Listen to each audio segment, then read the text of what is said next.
I never believed in the stories until I saw it myself, though even now as I put pen to paper my hand trembles so badly the words drag and blur across the page. For years the woods around the lake had been whispered about, locals muttering about campers who vanished, hunters who never came back, half-eaten deer carcasses left in the underbrush with bones picked unnaturally clean, though I always thought it was just rural gossip meant to scare outsiders away. But last October, my brother Daniel convinced me to drive up with him for a weekend of fishing, promising the solitude and the autumn air would clear our heads after a brutal work season. And at first it seemed he was right. The first day, the lake looked calm and endless, the fiery red and orange of the maples mirrored on its glassy surface, though even then I felt uneasy, like the trees pressed inward, bending subtly closer when the sun began to dip, as though we had trespassed into a place that had no interest in welcoming us. We made camp on the northern edge, a narrow strip of shoreline between the water and the tree line, built a fire, and sat drinking beer until the stars blinked awake, a quiet I hadn't heard in years surrounding us. But sometime after midnight I woke to a sound that froze my chest and clenched my stomach. A low dragging, as though something massive was being pulled across the damp leaves, punctuated by a sharp clicking, deliberate and steady, too precise to be branches knocking in the wind and too alien to be any animal I knew. I nudged Daniel awake, whispering to listen, but by then the sound had stopped and he muttered that I was letting the legends get into my head. So I lay there, staring into the dark, heart pounding against the inside of my ribs until morning bled pale through the trees. At dawn, we found tracks circling the camp, not paw prints or boots, but elongated impressions sunk deep into the soil, strangely delicate yet immense, each ending in claw-like points that dug several inches down, and nearby a set of gouges cut through the bark of a cedar as though raked by enormous talons. Daniel scoffed, saying probably kids pulling a prank, or maybe even a bear, though no bear I ever heard of left marks that clean and symmetrical. But I said nothing, and followed him when we set out for firewood. And only 100 yards from camp, we came upon what killed any easy explanation: a buck torn open, its ribs gleaming white and slick in the morning chill, the insides scooped out as cleanly as though with a butcher's knife, steam still rising faintly from its body in the cold, and all around it the same tracks we had seen earlier leading into the denser woods where the shadows seemed too heavy for daylight. I gagged at the smell, thick and coppery, but Daniel just shook his head and muttered something about wolves finishing what hunters left behind, even though he knew as well as I did wolves don't peel flesh in strips like fabric, and they sure as hell don't leave claw marks 6 inches long. All day I carried the unease like a weight, every snap of a twig making me glance over my shoulder, and when evening came, I begged Daniel that we should pack up and leave, hike back to the truck while we still had light, but he only smirked, saying we were tired, too far from town, and that whatever was in these woods would leave us alone if we left it alone.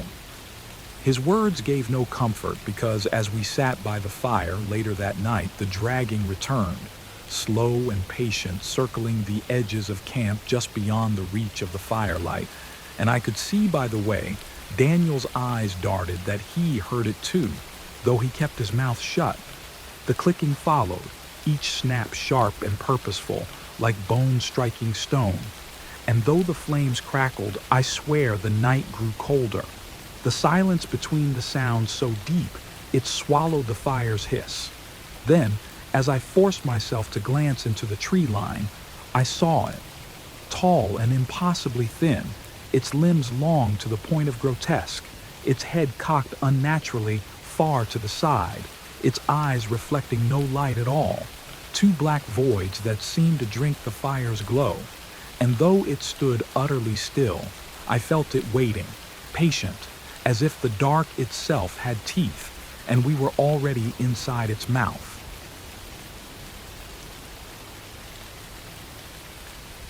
For a long time, Daniel and I didn't speak, the fire crackling between us, as though it were the only fragile barrier holding back what crouched just beyond. And I kept my eyes fixed on the tree line where that tall thing loomed, my mind screaming at me to grab Daniel and run, though my body felt frozen, every muscle locked in place. And it wasn't until Daniel finally whispered, "You see it too?" that I realized he could no longer deny what stood there. As if responding, the figure tilted its head even further, the movement sharp and unnatural, the clicking noise beginning again though its body never shifted, the sound seeming to radiate from the shadows themselves, echoing against my bones. Daniel snatched up a log from the fire and hurled it toward the thing, the flaming wood tumbling into the underbrush with a spray of sparks. But the moment it landed, the figure was gone, not moving away, not retreating, simply gone, as though it had never been there at all. Though the woods remained deathly silent, not even a cricket daring to chirp. After that, neither of us slept, both clutching knives we knew would do nothing, watching the darkness creep closer as the fire burned low, and though nothing else came near, the feeling of being watched was suffocating, as if every tree around us had eyes. By dawn, Daniel declared we were leaving, his earlier bravado stripped away. But when we broke camp and started down the trail, the woods no longer felt familiar. The path seemed to twist on itself. Landmarks we'd passed the day before were missing. And even with the compass pointing north, we found ourselves circling the lake without ever reaching the dirt road that led back to town. It was nearly noon when we stumbled into a clearing we hadn't seen before, a ring of blackened trees surrounding a patch of earth where nothing grew. The soil churned and pocked with those same elongated tracks, and in the center lay a scattering of bones, animal and human mixed together, some old and brittle, others fresh and still marbled with sinew, arranged in a spiral that tightened into the middle like the curl of a snake. Daniel cursed under his breath, and I felt bile rise in my throat. But before we could turn back, that dragging noise began again, louder this time from all around us, the dry scrape of something massive shifting through leaves and soil. And when we spun in circles with our knives clutched tight, there was nothing. Only the noise, until a shape darted between two trees at the far end of the clearing, thin, impossibly fast, its limbs bending at wrong angles as it skittered into the shadows. Daniel grabbed my arm and hissed that we had to run. So we did, crashing blindly through the trees, branches whipping our faces, lungs burning, every step chased by the sound of claws raking bark, that deliberate clicking always just a pace behind, never tiring, never falling back. We didn't stop until we reached the lake again, collapsing on the shoreline in the same place we'd camped the night before. And I realized with dread that no matter which direction we fled, we always circled back to this cursed water, as if the forest itself were bending around us. Daniel swore, throwing stones into the lake. But his anger did nothing to hide the terror in his eyes, and when the ripples cleared, we both froze, because standing knee-deep in the shallows was the figure, taller now, its limbs stretching in ways I couldn't comprehend, its featureless face aimed directly at us though it had no eyes to see, and as it began to wade toward shore, I swear the surface of the lake grew darker around its legs, as though the water itself recoiled from touching it. And for the first time, I knew with certainty that we had stumbled into a place we were never meant to find, that whatever this thing was, it was not of the world we knew, and there was no path out of these woods that it did not already control.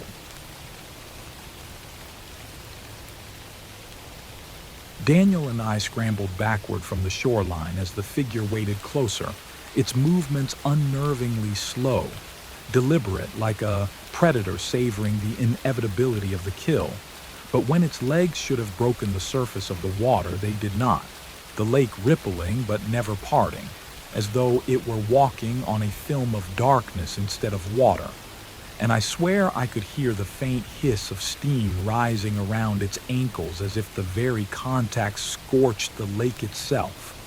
Daniel grabbed my wrist and pulled me into the trees again, both of us sprinting until my lungs felt like they might tear. But no matter how far we ran, the forest bent back on itself, the trails twisting unnaturally, until I knew with sick certainty that we were trapped in a cage much larger than we could perceive. Hours must have passed before exhaustion forced us to stop, collapsing against the base of an old oak. And though the woods were silent again, I could still hear the clicking echo faintly in my skull, as though the sound had burrowed into me, playing on repeat like a second heartbeat.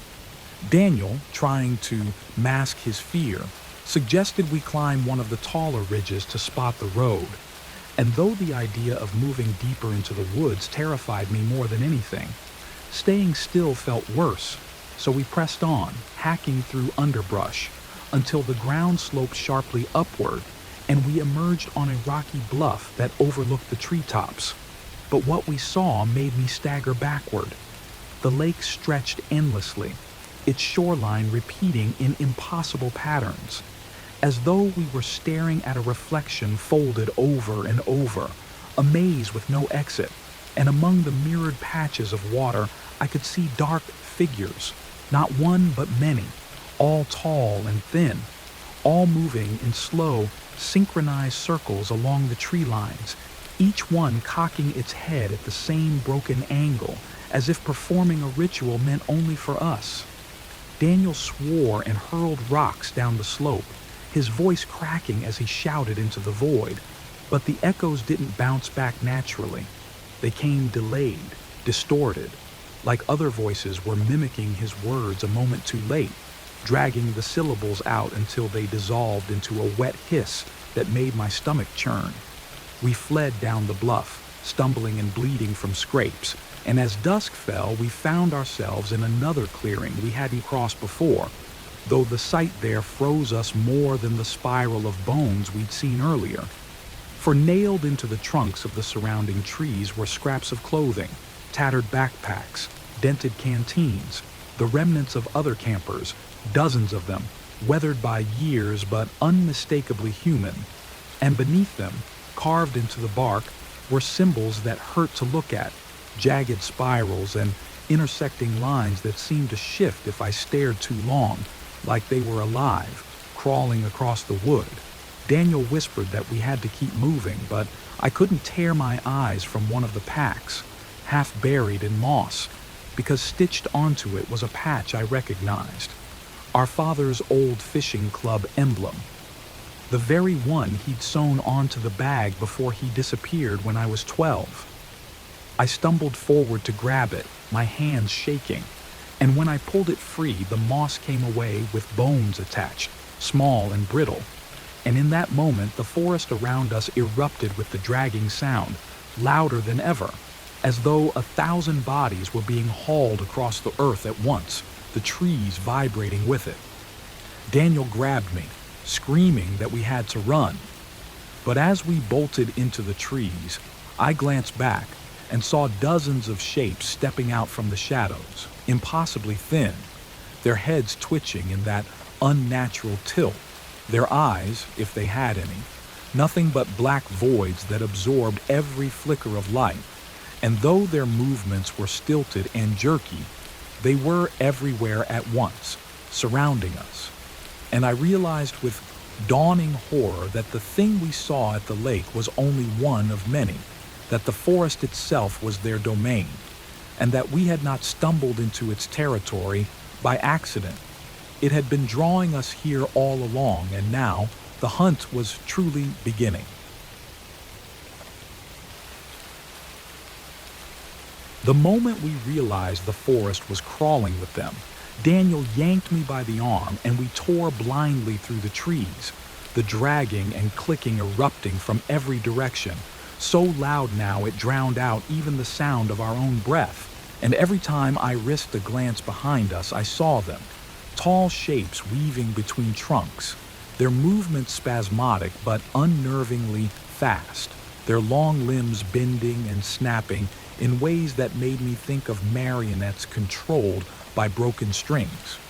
No matter how quick we ran, they were always just behind, never overtaking, as if herding us somewhere rather than chasing us down. And that thought filled me with a dread far heavier than the idea of being killed outright, because it meant they had a purpose.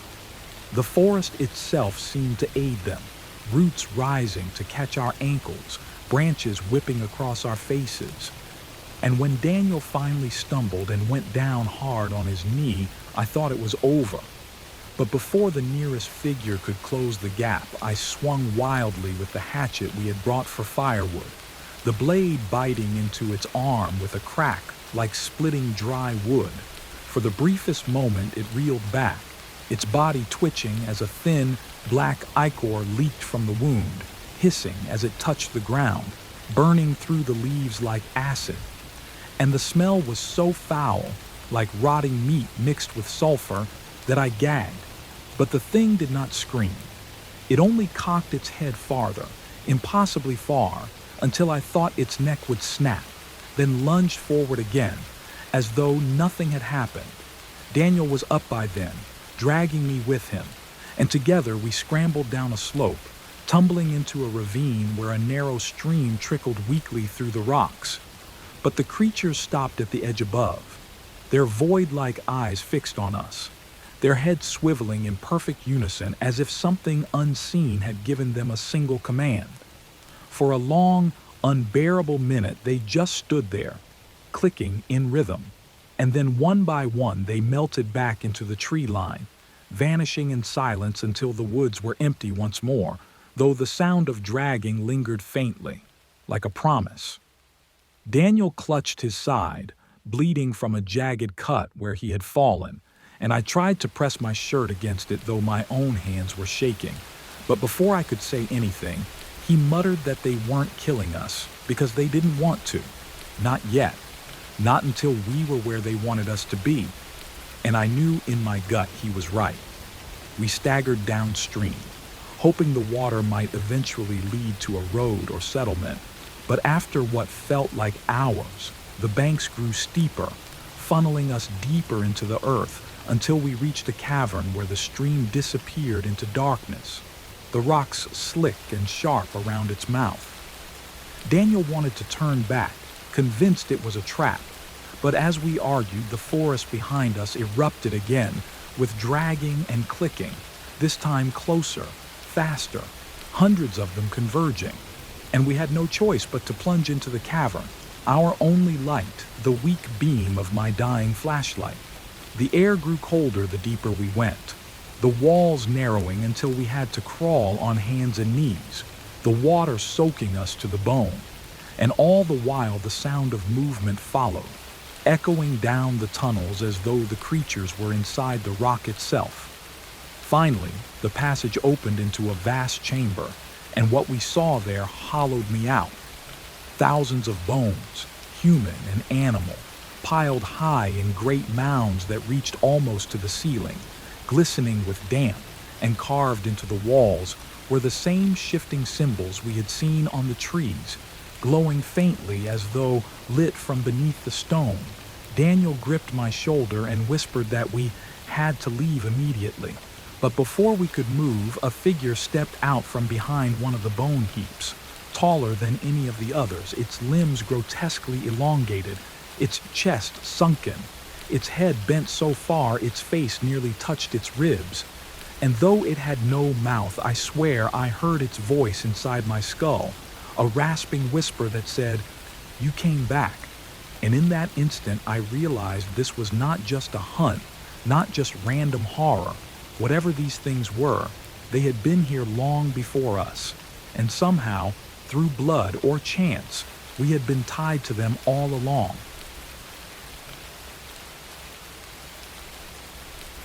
Daniel and I stood frozen in that cavern of bones, the air thick with damp rot and the faint, phosphorescent glow of the shifting symbols that writhed across the walls as though alive. And the towering figure in front of us bent its broken neck so far that its head nearly brushed its chest, Those empty voids where eyes should have been fixing on me with a weight that made my stomach twist. I wanted to run, to scream, to claw my way back through the tunnels, but my body felt anchored to the stone floor, my legs unresponsive. And when that whisper rasped inside my skull again, "You came back," I realized with horror it was not speaking aloud, but rooting into my mind itself, the voice scraping raw across my thoughts like nails on glass. And for the first time, I knew that these things did not simply stalk the living. They reached inside us, pulling at whatever tether connected body to will. Daniel, gritting his teeth, raised the hatchet again and stepped in front of me, shouting for it to leave us alone, his voice trembling but defiant. And for a second the cavern seemed to pulse with his words, the clicking in the shadows falling silent. But then the figure raised one long, crooked arm and pointed toward him, and I saw Daniel collapse to his knees, as though his very strength had been sucked from his bones. I stumbled forward, trying to help him, but another sound filled the chamber, a low, deep hum that seemed to come from the bones themselves, vibrating through the floor until my teeth ached, and then the piles began to shift, skulls rolling, femurs tumbling, the whole mass rearranging itself into spirals that radiated outward from the figure at the center, a grotesque geometry I could barely comprehend. Daniel gasped, clutching his head, whispering that he could hear them too, hundreds of voices layered over one another, calling his name in our Father's voice, in my voice, in voices I didn't recognize, all coaxing, all pleading for him to step forward, and before I could stop him, he was staggering toward the figure, drawn as if on invisible strings. I lunged and grabbed him, screaming his name, and in that instant the figure's void eyes turned fully on me, the psychic whisper slamming into my skull so hard I thought my head would split. Blood remembers. Blood returns. He was ours. You are ours. My vision blurred, flashing with images not my own. My father dragging his feet through these same tunnels decades ago, surrounded by the tall shapes, his face blank and his eyes black as voids, vanishing into the spirals of bone. I screamed, trying to block it out, trying to hold on to Daniel as he fought me with strength I didn't know he had. But then the cavern itself seemed to breathe, the walls shuddering as cracks split across the stone, the glowing symbols flaring brighter, and the piles of bones erupted with dozens of the tall figures crawling free, their jerking limbs unfolding as they rose, surrounding us in a circle that tightened with each twitching step. The leader, or whatever it was, lowered its head until its face nearly brushed mine, and I swear for a moment I saw something flicker inside those black voids, a reflection of myself not as I was but as they wanted me to become. Skin stretched thin over bone, eyes hollow, mouth gone, a puppet strung on unseen threads. I dragged Daniel backward, desperate, but there was nowhere left to go, only the tightening ring of creatures and the spiraling hum that seemed to strip the air from my lungs. And as my flashlight finally sputtered and died, plunging us into the dim glow of the symbols alone, I realized with seasick clarity that we had never stumbled into their lair by accident. Our bloodline had been leading us back here for generations, and Daniel was already slipping into their grasp, while I was the only thing left holding us to the world of the living. The moment the flashlight went out, leaving only the faint, writhing glow of the symbols etched into the walls, the cavern felt like it closed in around us, the shadows solidifying into something heavy and suffocating, and Daniel's body grew heavier in my arms as though the air itself was pressing down on him, his head lolling forward, his lips moving in whispers I couldn't understand, though sometimes I thought I heard my own name spilling from him in a voice that wasn't his. The circle of tall figures shuffled closer, their dragging limbs rasping against the bones littering the floor, and with each twitch of their heads, the symbols pulsed brighter, the spirals etched in the rock, spinning in slow, deliberate rotations that made my stomach churn if I looked too long, as if the very stone of the cavern was alive and breathing with them. I screamed Daniel's name, shaking him, begging him to wake up, to fight. But when his eyes fluttered open, they were not the Hazel I had known my whole life. They were black voids reflecting nothing, absorbing everything. And he shoved me back with a strength that wasn't his own, rising unsteadily to his feet and stepping toward the leader who loomed over us with its crooked neck bent impossibly low, those empty sockets staring into him like a mirror. "You belong," the whisper carved through my skull again, so loud now it nearly split me apart. "He is ours. He was always ours. You will join him." My knees buckled, my body screaming with the weight of the psychic pressure, but I forced myself forward, snatching the hatchet from where it had fallen, my grip so tight the wood bit splinters into my palms, and I swung wildly at the nearest of the creatures, the blade catching its chest and splitting the skin like paper. The black ichor poured out, splattering across the bones with a hiss that sent up plumes of smoke, and the figure convulsed, twisting unnaturally before collapsing into the pile. But even as it fell, the others did not flinch, only twitched their heads in unison, clicking louder now, a rapid-fire rhythm that sounded like 1,000 teeth chattering in a frozen jaw. Daniel turned toward me then, his face slack, his voice layered with dozens of others as he said, "You should not have come back." And for the first time I understood that it wasn't just Daniel speaking, it was all of them, every voice they had taken, woven into his. And as he stepped closer, the leader extended its hand, those grotesque fingers long enough to brush the ground, and placed it gently on his shoulder like a priest blessing a disciple.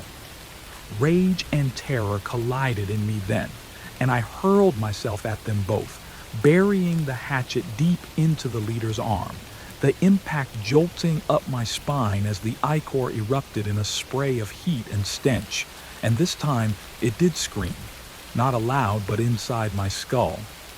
A psychic shriek so violent I thought my ears were bleeding, the symbols flaring blindingly bright as the cavern itself shuddered. The other figures convulsed, their bodies spasming as if connected to the leader by unseen veins. And in that chaos, I grabbed Daniel and pulled with every ounce of strength I had left, dragging him away from its grasp as the walls split and rocks tumbled from above, the whole chamber collapsing into a storm of bone and stone and black ichor, the sound of the clicking growing frantic and wild, no longer rhythmic but panicked. Daniel fought me at first, thrashing, but when a jagged boulder crashed into the heap beside us and shattered a dozen skulls, he seemed to snap back, his eyes flickering for a moment with the faintest trace of hazel, enough for me to drag him toward the tunnel. The last thing I saw as we crawled into the narrow passage was the leader writhing in the rubble, its elongated body twisting as if trying to stretch through the collapsing stone. Its void gaze locked on me even as the darkness buried it, and its voice, though broken and fading, still crawled into my head. "You cannot leave. Blood remembers. Blood returns." We crawled through the tunnel as the cavern collapsed behind us, rocks cracking like thunder, bones shattering under the weight of falling stone, the air filling with choking dust and that unbearable stench of burning ichor. And though my arms trembled with exhaustion, I dragged Daniel by the collar, half convinced he was already lost to them. But when I glanced back, I caught the faintest flicker of his old self in his eyes, a spark of hazel breaking through the black void, and it drove me to keep going until my nails split and bled on the rock. The tunnel narrowed until we had to slither on our bellies, the stream beneath us soaking our faces as the water swelled with silt and debris. and I felt the tremors of the collapsing chamber racing after us, the earth threatening to seal us inside forever. But finally, the stone gave way to open air, and we tumbled out into the night, gasping like newborns. Our bodies sprawled across the muddy bank of the lake we had camped beside days. Or was it only a day before? The fire pit was still there, the ash cold and black, the circle of stones undisturbed as if time itself had refused to move while we were below.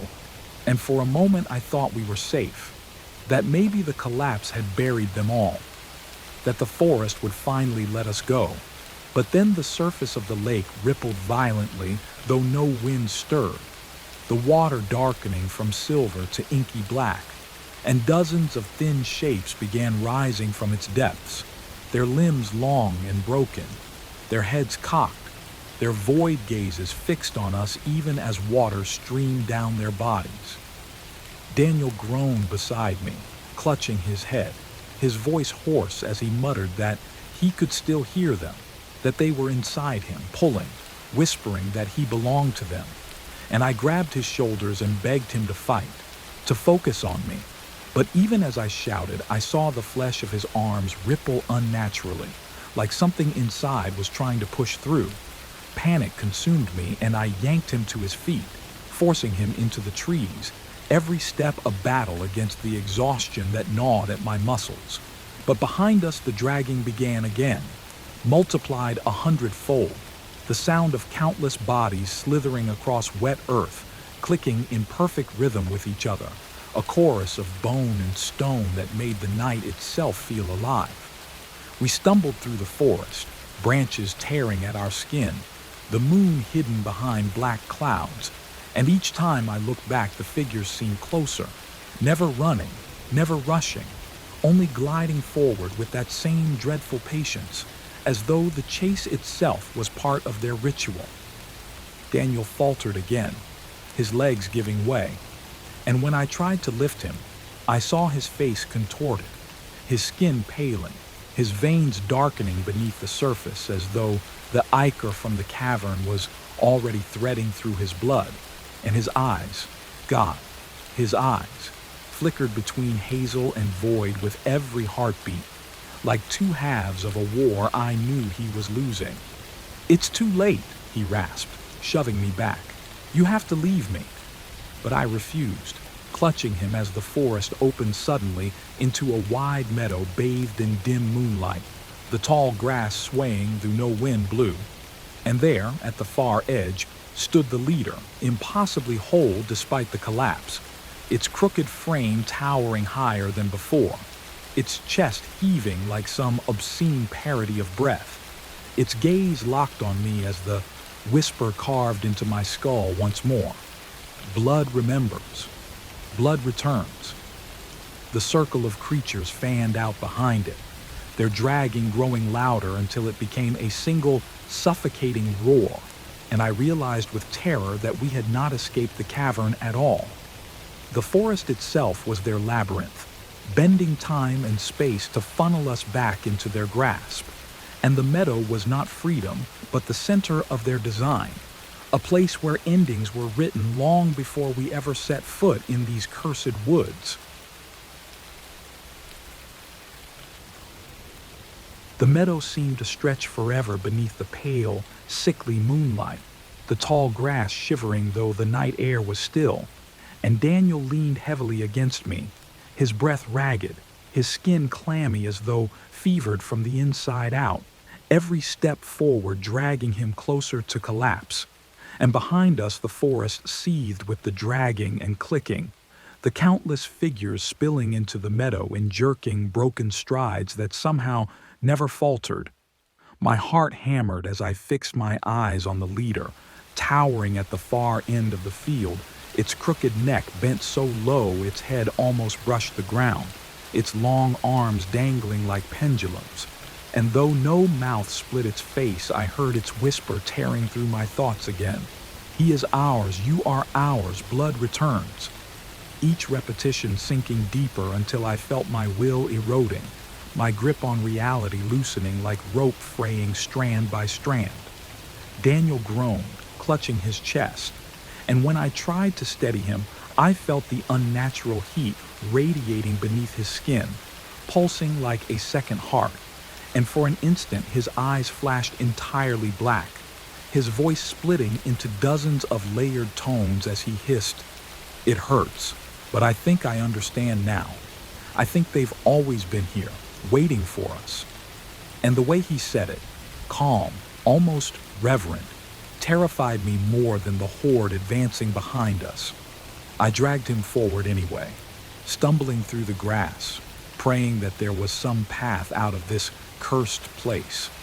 But every direction bent back toward the leader, every angle of escape funneling us deeper into its grasp, until I realized with sick clarity that we were moving not of our own choice, but because the forest itself was guiding us like a hand, pushing pieces across a board. The creatures fanned into a wide circle around us, their heads twitching in unnatural unison, the clicking building to a crescendo that rattled my teeth. And when the leader finally lifted its arm, it was not toward me, but toward Daniel, as though all of this, all the spirals, the bones, the endless hunt, had been designed for him. He stumbled forward on his own then, his body shaking with violent tremors. And when I grabbed him, screaming his name, his voice tore through me with a venom I didn't recognize. "Let me go. It's too late. You can't stop it." And for the first time I faltered, my strength giving out as I felt the truth of his words, because the darkness in his veins was no longer creeping. It was consuming, twisting his flesh beneath my hands like worms writhing just under the skin. The leader loomed closer, the void of its gaze swallowing the moonlight, and I realized with dawning horror that if it took Daniel fully, if it bound him to whatever ritual had claimed our father, then it would not stop there. It would bind me too, our bloodline shackled to these things for all eternity, feeding their endless cycle. Rage rose in me, burning hotter than fear, and with trembling hands I raised the hatchet again, not at the leader but at my own brother, because I knew the choice was upon me, to let him be consumed and become one of them, or to end it here, to break the chain by spilling the very blood they hungered for. Daniel's eyes met mine then, hazel flickering desperately through the black, his voice returning just long enough for him to whisper, "Do it," before the void swallowed it again. And as the circle of creatures closed tighter, and the whisper of the leader bored into my skull with unbearable force, I realized that no matter which path I chose, I was already damned. But still, I raised the blade, screaming into the night as the grass bent flat beneath an unseen wind and the shadows pressed closer, demanding my decision.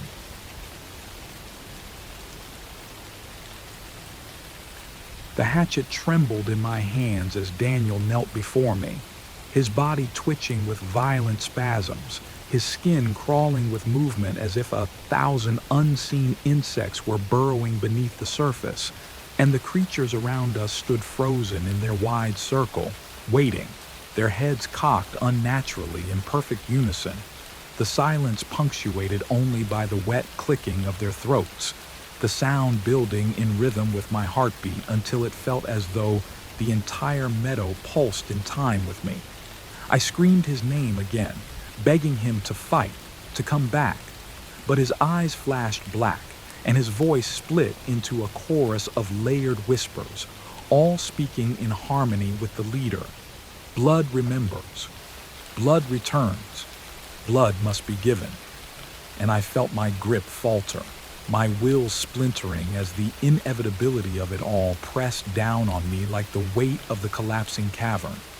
I thought of our father then, of the day he vanished into these same woods, of the madness that had driven him here, and I realized with sudden clarity that he had not left us but been taken, drawn into this ritual just as Daniel was now. And if I hesitated, if I faltered, it would happen again, the cycle repeating until nothing of us remained but husks in the dirt and whispers in the trees.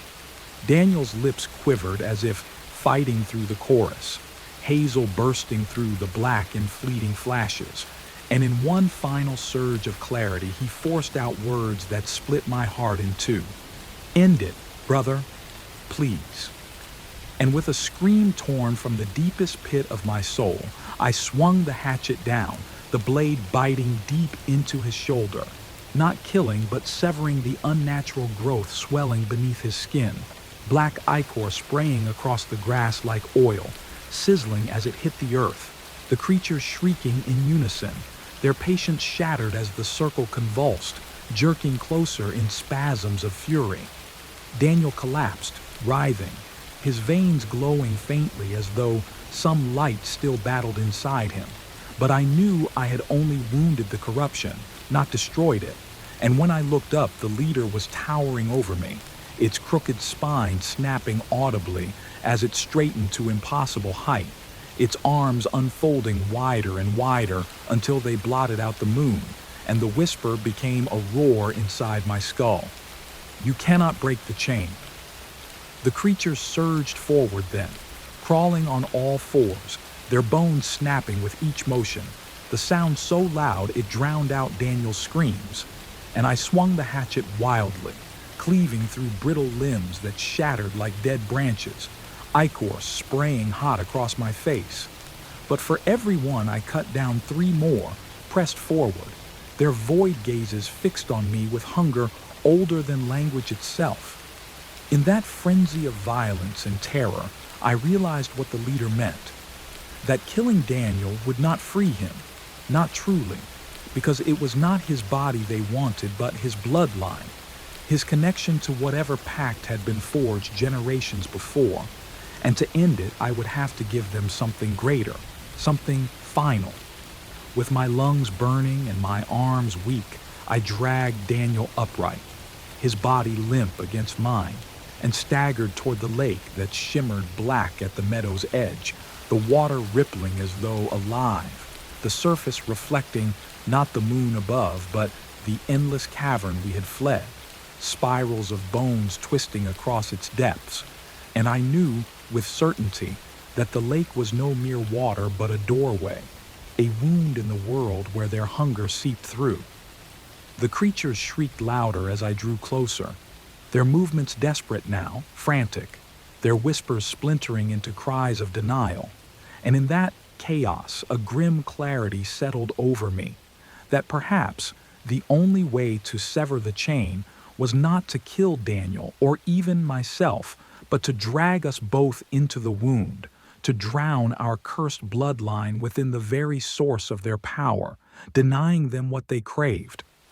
Daniel stirred weakly, his voice small and broken, yet clear enough to say, "Together." And though fear clawed at my insides, I tightened my grip around him, stepped into freezing water as the leader lunged forward with its arms stretched wide, and let the blackness swallow us whole.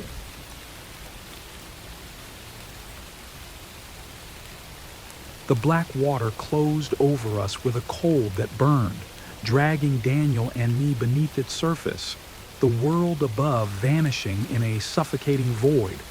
And I felt the pulse of something immense all around, the whispers of the leader, and the countless figures threading into my mind like icy fingers wrapping around my thoughts, pressing, probing, demanding. But I held on to Daniel as tightly as I could, his limp body slipping against mine, and though the ichor from the cavern still clung to his skin, the connection between us, the blood, the memory, the shared fear, was stronger than whatever they had tried to twist inside him. The water seemed endless, stretching into darkness that carried echoes of bone and clicking, yet beneath it there was also a rhythm, a heartbeat of the lake itself, as though the source of their power pulsed beneath the surface. The spirals of bones and the shifting symbols I had seen on walls and trees somehow condensed here into a living current that dragged the darkness outward. And I understood, in a sudden clarity born of terror, that this place was older than any forest, older than our bloodline, older than the humans who had wandered its edges, a wound in the world where life and death and hunger met, and to survive, we had to become part of its flow, to resist without fighting, to surrender without giving in. Daniel stirred faintly against me, a glimmer of hazel flickering through the black in his eyes, and I whispered his name over and over, grounding both of us, reminding him and myself that we were still human, that some fragment of our essence remained unclaimed, and for a moment the lake seemed to respond, the icy fingers pressing into my mind, loosening just enough to allow us to orient ourselves, to find a path through the void. The leader loomed above, its elongated form looming impossibly large beneath the water, arms outstretched, voids where eyes should have been fixed on us with rage and hunger, and the smaller figures spiraled around it, clicking in frenzy as though the slightest movement could undo the cycle.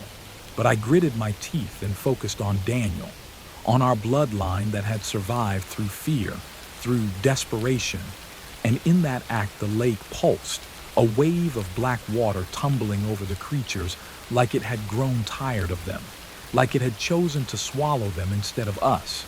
The ichor and the screaming, twisting shapes of limbs and skulls tumbling into the depths and disappearing into the endless spiral beneath.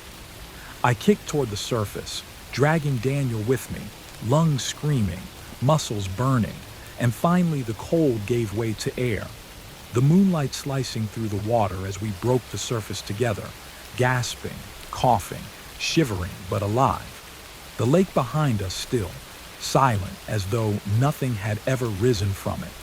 And when I looked back across the dark ripples, there were no figures, no shapes bending impossibly, only the smooth, empty black reflecting the stars, as though the forest and its horrors had been expelled into the depths, leaving us clinging to the shore in ragged relief. Daniel coughed, looking at me with wide human eyes, the faintest traces of black flickering at the edges but receding with every shuddering breath. And I realized with a hollow kind of awe that the cycle had been broken, at least for us, that the corruption in our bloodline had been stilled by the choice to enter the lake, to surrender to the heart of the horror rather than resist blindly. And though the forest behind us still loomed, dark and silent, and though the echoes of clicking seemed to haunt the edges of my hearing, I knew that whatever had waited for generations would not claim us again. Not tonight, not ever. And as we staggered onto solid ground, soaked and shaking, the first pale light of dawn breaking over the horizon, I felt a strange calm settle over me, a knowledge that we had survived the unspeakable, that the horror that had chased our bloodline for decades had been drowned in its own abyss. And though the world ahead would carry scars, though every shadow might hold a whisper of what we had faced, Daniel and I had emerged from the darkness, together, human still, and for the first time since we had entered that cursed forest, I allowed myself to believe that the nightmare had finally ended,